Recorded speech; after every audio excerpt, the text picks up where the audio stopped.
시청자 여러분 안녕하십니까. 지금부터 저녁견의 안보정리를 시작하십니다. 자, 이재명의 지지율이 말이죠. 계속 쭉쭉 빠지고 있습니다. 자, 지금 청와대 여권, 그러니까 민주당과 정부, 청와대 모두 지금 초긴장 상태이고 상당히 지금 뭐라 그럴까요. 안절부절 그야말로 이제 노심초사하고 있는 상황이 되겠죠. 그러다 보니까 결국 이재명이 영창 안 가게 하려고 뭘 하고 있었죠? 공소 취소를 하고 있었어요. 공소 취소를 계속 추진하다가 지방선거 을 앞둔 상황에서 여론이 워낙 안 좋으니까 이거 공소 취소 지금 건들지 말아라 이렇게 해서 일단 유보시켰거든요. 근데 지방선거에서 사실상의 완패를 한 거나 마찬가지가 아니겠습니까? 그러다 보니까 공소 취소 본격적으로 추진하지 못하고 지금 뭐라 그럴까요? 그 눈치만 보고 있었어요. 자, 그런 과정에서 지금 여당 안에서도 말이죠. 공소 취소를 해야 된다는 그런 이 친명파와 그러면 망해 이런 이제 반대파들이 이제 갈등을 겪고 있는 상황에서 지지율이 계속 빠지니까 공소 취소 이거 일단 연기한다는 겁니다. 죽어도 이재명이가 말이죠. 공소 취소 포기하겠어. 그러니까 개헌을 하는데 나는 다음에는 연임하지 않겠어. 이 얘기 안 한 거 하고요. 그 얘기 안 하는 거 같고 공소 취소를 안 한다는 얘기는 절대 안 해요. 자, 그래서 이 얘기는 결국 뭐냐? 자, 특검을 거부하는 자가 범이다. 그랬잖아요. 공소 취소를 취소하지 않는 자가 범인이다. 이런 말도 나오고 있는 거예요. 자, 그래서 결국은요, 제가 여러분께 말씀드리고 싶어 하는 것은 바로 뭐냐. 그렇기 때문에 우리 자유파가 한 몸으로 단일 대우를 형성해서 이재명 정권의 실상과 이재명의 방탄에 대해서는 강력히 반대하는 여론을 압도적으로 강하게 만들어야 된다. 자, 그래서 여론조사에는요, 절대적으로 불쾌해서 분노해서 아이고 우리 야당 다 지금 갈길각이 찢어지고 있으니까 이래서 여론조사에 응하지 않는 게 아니라 당당히 응해서 말이죠. 이재명 정권의 실정 낱낱이 부정하는 자세로 보여줘야 돼요. 자, 그러면은 이재명이 방탄치는 거, 영창 안 가려고 하는 거 날아가게 되어 있습니다. 자, 그래서 말이죠. 하나는 공소 취소, 그 다음에 또 하나는 공공기관의 지방 이전을 지금 안 하는 게 아니라요. 일단 뒤로 밀어놨어요. 죽어도 안 한다 소리는 안 해. 야, 그러니까 죄를 안 졌으면 나 공소 취소 안 할래. 그냥 사법심사. 모든 전 국민이 1, 2, 3심 다 받는 거 아니에요. 그거 못 받겠다는 거잖아요. 이게 대통령이라는 자가 그런 인식을 갖고 말하자면 프레임을 갖고 국정을 운영한다는 게 여러분들 이해가 갑니까? 그러면서 온갖 계기 때마다 말은 번지름하게 얼마나 잘해요. 여러분들 거짓말쟁이들이 말 얼마나 잘합니까? 예, 여러분들 잘 아시죠? 말이 번지름해. 이거 수상한 거예요. 자, 그래서 지금 완전히 백기를 드는 게 맞아요. 그러나 이걸로 우리가 만족해서는 안 된다. 왜? 뒤로 미루어 놓은 것이기 때문에. 자, 이런 말씀을 드리고, 그래서 지금 코리아 정보 리서치에 의하면요, 36%대까지 푹푹 빠지고 있어요. 예. 그래서 여론조사 내용을 말씀드리고, 자, 그리고 이제 정성호는요, 이제 법무장관 자리를 떠났어요. 말하기가 조금은 더 쉬운 거죠. 왜? 법무장관 할 때는 제가 말을 함부로 못하는 게 장관이 공소기록이고 공소취소 간에 다 연관되어 있거든요. 자, 그런데 지금 뭐라고 하느냐? 별도로 공소취소 이런 게 아니고 수사 과정에서 비리가 있으면은 그 검찰에서 해야 되는 것이 아니냐. 예, 지금 이제 공소취소 특검까지 가겠다는 거 아니에요. 그 공소취소가 안 되니까 공소기각으로 가겠다는 거 아닙니까? 그러니까 검찰을 통해서 공소취소를 하려 했는데 이게 안 돼. 이화영이 술 먹고 좀 회유했다. 이거 청문회 되는데 나온 게 하나도 없잖아요. 그러니까 공소취소를 하려고 그 청문회까지 했는데 안 된 거예요. 그러니까 어떻게 해요? 판사한테 공소기각하라고 하려고 지금 난리를 치는데 이것도 여의치가 않아. 자, 그러니까 말이죠. 정성호가 사실상 이재명한테 직격을 가한 거예요. 이재명이가 뭡니까? 공소취소 올라가 있잖아요.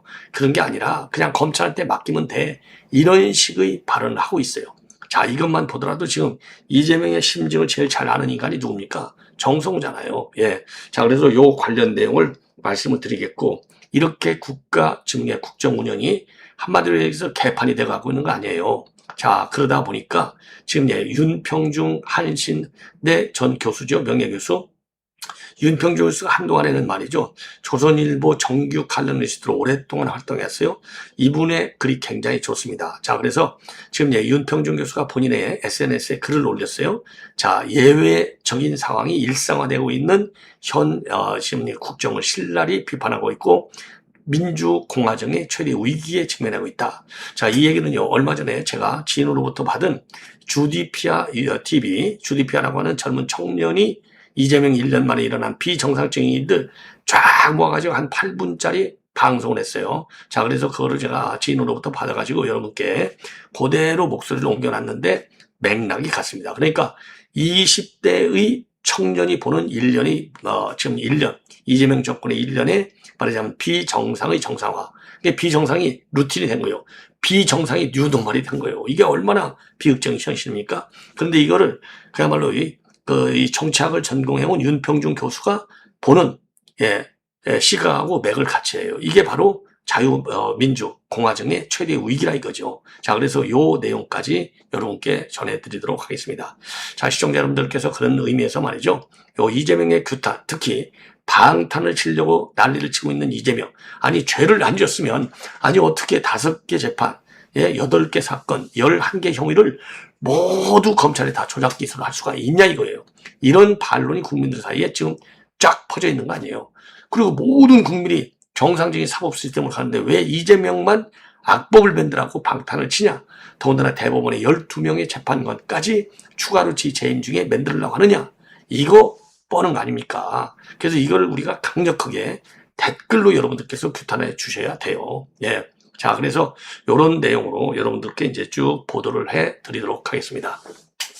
자, 그래서 말이죠. 이번, 지금 맨 먼저 말씀드리고 싶은 것은 지금 여론조사를 보시면 알아요. 자, 한번 여러분께 보여드릴게요. 여론조사. 자, 조원 CNI가 지금 38.9까지 떨어졌어요. 스트레이트 뉴스 이대로. 66.1이 4월 달에요. 그 다음에 6월 달에는 47.7. 그리고 8월 네 번째 주 말에는 38.9로 빠지고 있습니다. 한국갤럽도 예외가 아닙니다. 67%에서 4월 달에, 그러니까 이제 4월 1일 날 조원 CNA가 66.1%, 그 다음에 한국갤럽도 67%, 비슷하잖아요. 8월 두 번째 주에 44, 세 번째 주에 45. 예. 자, 이건 뭐 한 6% 정도 차이가 나는데, 요렇게 되어 있고요. 리얼미터 조사를 보더라도 부정평가가 56.9, 긍정평가는 40.2밖에 되지 않아요.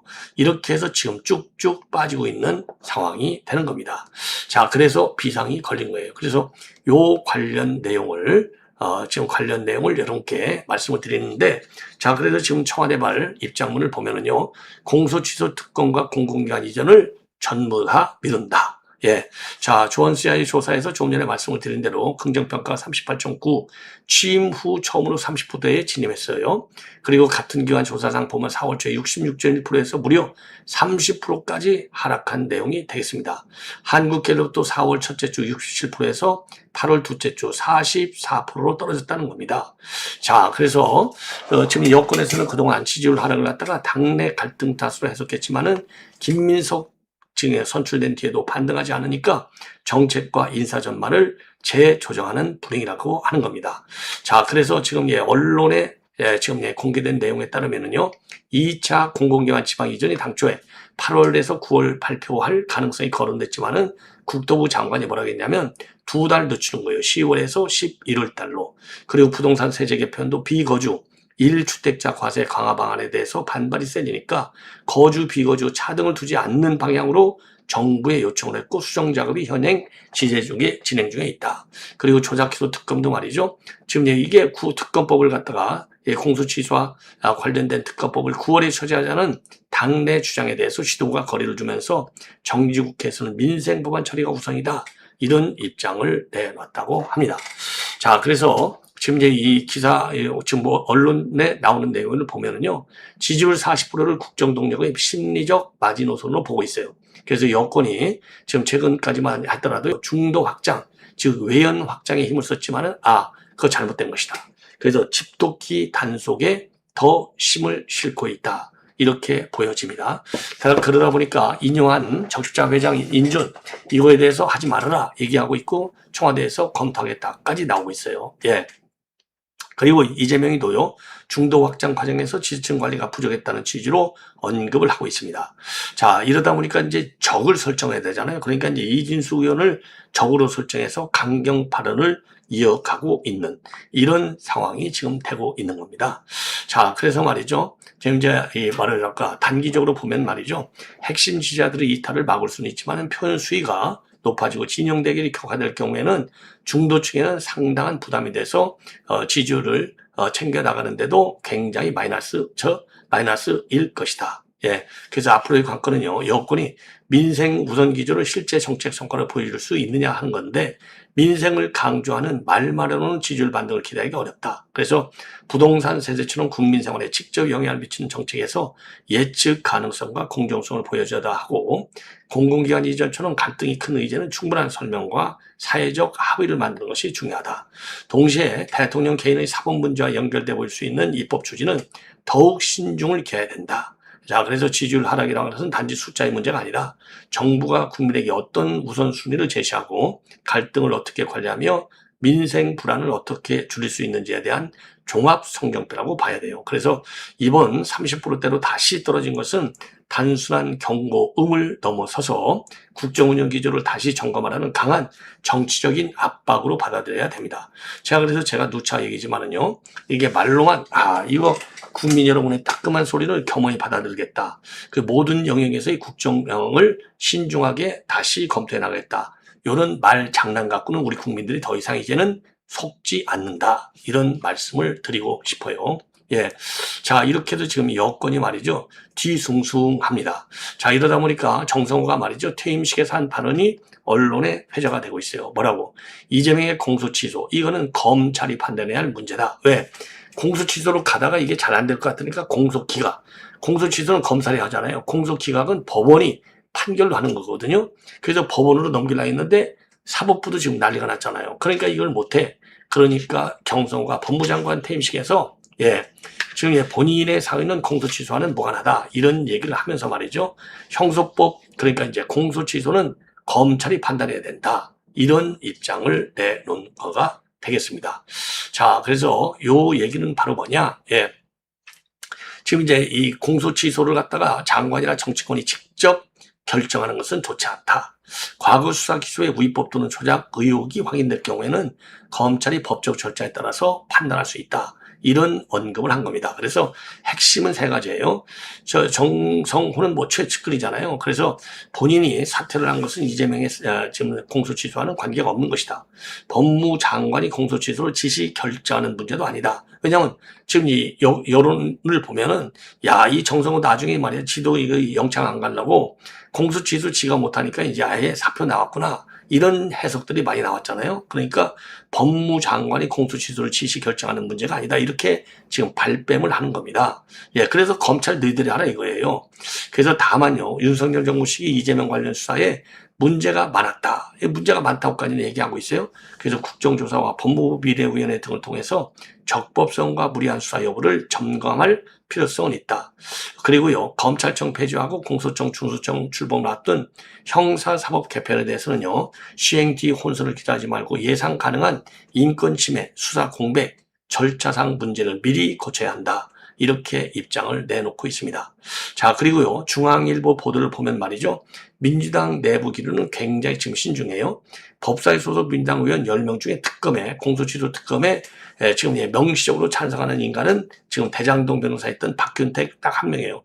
요 박균택 요 인간은 지금 법무장관 정성호 후임으로 거론되잖아요. 그러니까 명백장관을 부르는 겁니다. 대부분이 전부 다 나머지는 문제가 많다. 이런 인식을 하고 있는 걸로 알려지고 있어요. 왜?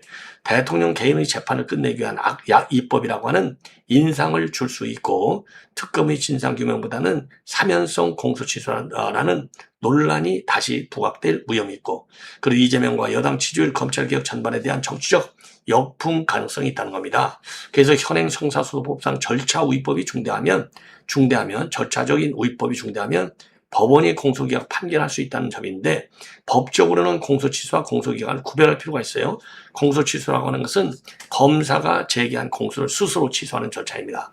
통상 공소 제기 이후에는 법원의 허가가 필요하고 누가 어떤 기준으로 행사하느냐가 정치적 쟁점이 될 수 있어요.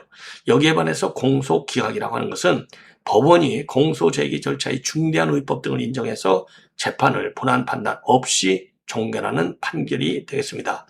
형소법 제327조는요. 공소제기 절차가 법률 규정을 위반해서 무효인 경우에는 공소기각을 선고한다, 할 수 있다 이렇게 되어 있거든요. 따라서 정성호의 발언요. 이재명 사건을 위해서 특검에 특별한 공소취소 권한을 입법으로 부여하자기보다는 왜 이게 지금 여론 욕풍이 많으니까 수사 기소의 위법성이 객관적으로 밝혀진다면 조건이 객관적으로 밝혀진다면 검찰과 법원이 기존 제도 안에서 처리할 수 있다. 이렇게 뒤로 물러서고 있어요.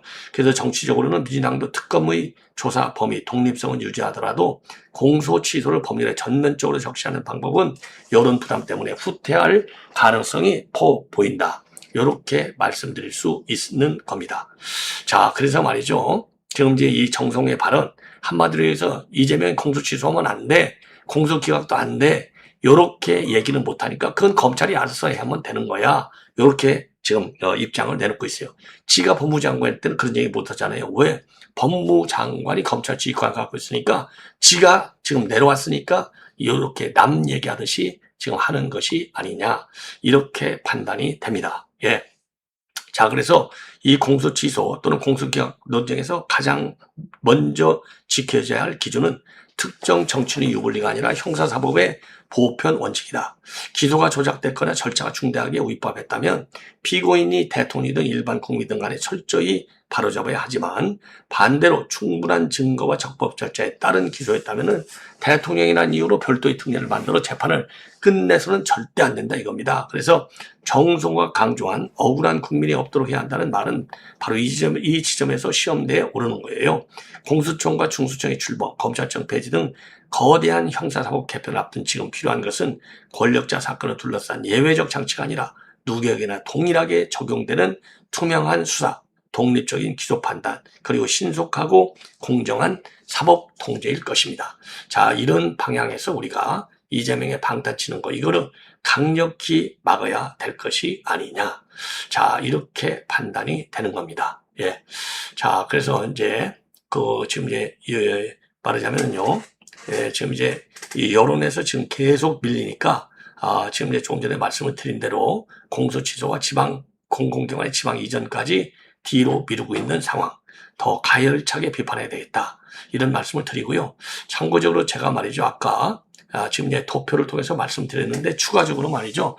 조원 CNI 우선요. 천지일보 의대로 코리아 정보 리서치를 보면은 36.5%까지 떨어졌어요. 부정평가는 62.0. 예. 자, 그래서 직전 조사에서는 그러니까 이제 43.3, 부정평가가 53.9였습니다. 예. 그게 43.3에서 36.5. 그러니까 한 7%가 빠진 거예요. 긍정평가가. 부정평가는 지금 이제 62%니까 54에서 8%가 올라간 거가 되겠습니다. 대충요. 정확히는 6.8% 대 7.1%. 그래서 긍정과 부정의 격차가 무려 25.5%로 지금 멀어졌어요. 예. 자, 그리고요. 연령별로 보면 30대의 부정평가가 70.7%로 제일 높습니다. 20대에서는 66.4%, 60대가 62.6%, 50대가 60%, 40대와 70대 이상은 각각 56.9%가 되는 겁니다.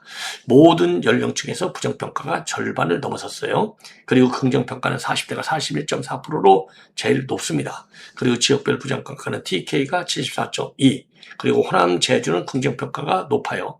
유일하게. 그러니까 호남공화국이라는 말이 나오는 거예요. 53.2 대 45.3. 그리고 이거는 이제, 코리아 정부 리서치고요. 그리고 이제 조원 CNI 조사. 제가 이제 어제도 말씀드렸지 않습니까? 긍정평가가 38.9밖에 되지 않아요. 처음이라는 거 아니겠습니까? 예. 이 정도로 지금 이재명의 지지율이 쭉쭉 빠지고 있다. 자, 그래서 이제 오늘이 이제 목요일인데, 네 군데 NBS 이 여론조사를 보면은요, 지금 이제 이 긍정평가가 50%, 직전 조사보다 1% 높게 나왔고, 그리고 부정평가는 똑같이 43%. 그리고 이제 정당 지지도 보면 민주당 41, 국민의힘 20. 자, NBS는요, 완전히 좌파 편향적인 여론조사기관 4개가 묻혀 있어요. 자, 그래서 이런 지금 조사 결과가 나오는 것이 아니냐. 자, 이렇게 판단이 됩니다. 예. 자, 그래서 이제 좀 전에 말씀을 드린 대로 지금 이제 이 언론의 내용을 보면 말이죠. 지금 공소취소 특검하고 공공기관이자를 전부 다 미룬다. 자, 요렇게 나와 있어요. 바로 이제 지금 대통령 지지율이 이렇게 이제 떨어지니까 놀란 거예요. 예, 놀랐다. 자, 그래서 이재명도 말이죠. 김민석 지도부하고 만찬에서 왼쪽을 너무 챙기지 않았다는 취지로 말하면서 여권 지지층 결집의 필요성을 언급했다고 합니다. 자, 그래서 당내에서는요, 우리 지지층 이탈은 막아야 한다라는 의견이 많이 나오고 있고, 이재명의 외연 확장을 위한 실용주의 도수를 따르기보다는 지금은 집도끼부터 탱기자. 자, 요렇게 지금 변화하고 있다는 겁니다. 자, 그리고 이재명이도 말이죠. 왼쪽을 너무 챙기지 않았다 이런 얘기도 했지만은 중도 포용과 확장을 해야 하는 것이 원칙인데 이 과정에서 지지층을 챙기는데 아쉬움이 있었던 것 같다. 자, 그래서 집도끼 단속에 본격적으로 지금 나서고 있는 이런 상황이 되는 겁니다. 자, 그래서 당분간 말이죠. 이재명 사건의 공소 취소를 위한 조작기로 특검을 미루고 민생 정책에 주력하겠다. 그래서 왜 그러냐? 공소 취소 문제가 지지율 하락의 주요 원인 중에 하나이니까. 자, 그래서 말이죠. 지금 이제 집도끼 단속에 이제 본격적으로 들어가는 것 같아요. 자, 이럴 때 더 우리가 가열차게 비판을 해야 된다. 이런 말씀을 제가 드립니다. 예. 자, 그래서 이제 정성호의 발언도 여러분께 충분하게 설명을 드린 것이 아닌가. 이렇게 생각이 돼요. 예. 자, 그래서 이제 지금 여건이 사실상 이재명 정부 출범 이후에 가장 강한 지금 이제 위기에 빠져 있다. 이렇게 보시면 될 것 같습니다.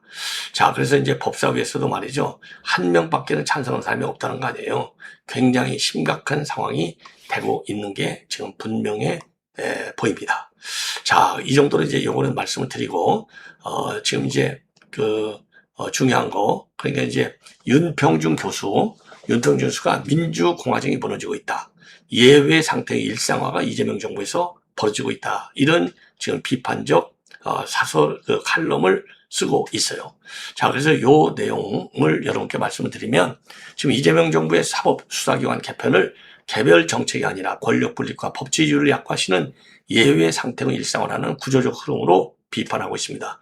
동시에 12상 비상계엄 사태를 일으킨 윤석열 세력 역시 헌정 파괴의 책임에서 벗어날 수 없다고 보면서 양진영 모두를 비판하는 글을 지금 SNS에 올려놓고 있어요. 자, 그래서 지금 이제 여기에서는요, 지금 이제 이 논점을 이제 여러분께 논점을 중심으로 해서 여러분께 이제 말씀을 드리도록 하겠습니다. 예. 자, 그래서 이제 이 칼럼이 좀 길은데 제가 한 4, 5분에 걸쳐서 여러분께 짤막하게 정리해 드리도록 하겠습니다. 대한민국 민주공화정이 안으로부터 흔들리고 있다. 민주주의 붕괴는 언제나 탱크와 총칼, 헌법의 노골적 폐기만으로 찾아온 것이 아니다. 오늘날 더 위험한 방식은 헌법의 외형은 남겨둔 채 그 해석과 적용, 그리고 제도의 실제 작용을 권력자에게 유리하게 바꾸는 것이다.